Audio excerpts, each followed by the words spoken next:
right, the Bill of Rights explained. Here we go. Seventh Amendment to the United States Constitution. Let's take a look at the text. Okay, so the Seventh Amendment to the United States Constitution reads, "In suits at common law, where the value in controversy shall exceed $20, the right of trial by jury shall be preserved, and no fact tried by a jury shall be otherwise re-examined in any court of the United States than according to the rules of common law." All right, so where does the Seventh Amendment come from? Well, really, this goes back to the colonists and their heritage as British citizens. You know, we think of civil trials today, which, by the way, the Seventh Amendment is all about civil trials. So that's like one person suing another person or entity, or a conflict between two people, two entities. It's not a criminal trial. Criminal trials are dealt with in the Sixth Amendment. Here in the Seventh Amendment with civil trials, the roots of trial by jury in civil trials actually went back further than trial by jury in criminal trials over in England, and the colonists had an interest in preserving this. In fact, they believed that trials by jury could protect people from unjust laws. For example, in the colonies, you had these situations where American juries would hear cases that were based on these laws that were passed over in Great Britain. And those juries here in America might not be so apt to view those laws passed in Great Britain as being just laws, and they might come down on the side of the people who had even broken those laws. This was during that period, during the build-up to the American Revolution, of no taxation without representation. And the people believed, that they didn't actually have to obey any laws that were passed by a government that they had no seat in, that they had no representation in. So this was kind of, part of their foundation at the time that they were crafting the U.S. Constitution in the late 1780s. And so when you look at the actual text of this amendment, the Seventh Amendment, all right, so this deals with federal trials.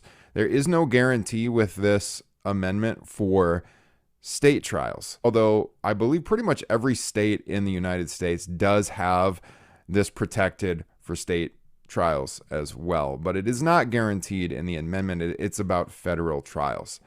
So the second part of the amendment, where it says, "No fact tried by a jury shall be otherwise re-examined in any court of the United States," This was to protect from, say, a higher court from re-examining a case that had already been decided by a jury, and basically coming after the individuals and saying, you got it wrong, and maybe you aren't entitled to that reward.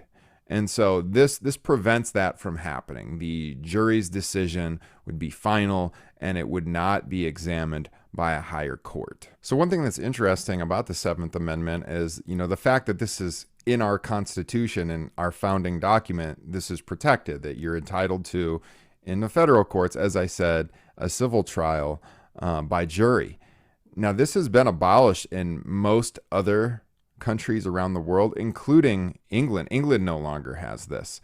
So the United States is one of the only nations that continues to require civil jury trials. That's not to say that there wasn't disagreement among the founders about this. So at the Constitutional Convention, you had the Federalists, who were in favor of a very strong federal government. They were the ones that were really behind this idea of a new U.S. Constitution. And then you had the Anti-Federalists, who were more skeptical. They wanted the states to have some more power. They wanted personal liberty protected in the founding document. And the Federalists were not so much in favor of having civil trials with juries. And that's because the Federalists tended to be wealthier individuals who wanted their property protected. And jury trials in the United States had been pretty sympathetic to debtors and, contracts that they may have had.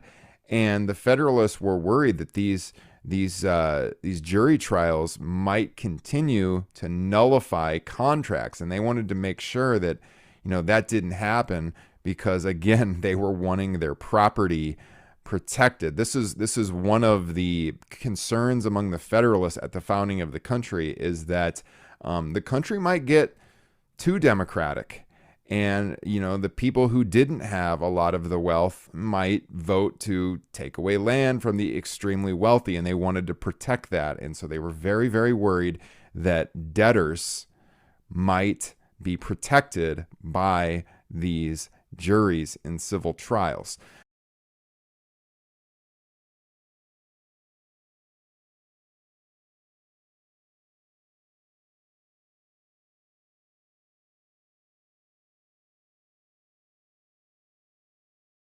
Now, that's why this is not in the original text of the U.S. Constitution, but it was added as the Seventh Amendment, right after the passage of the U.S. Constitution. They added it to the Bill of Rights, and James Madison, in fact, authored the Seventh Amendment.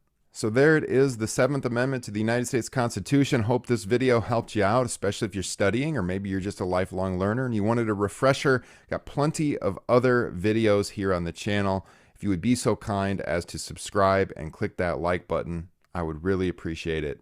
And we'll see you back here next time.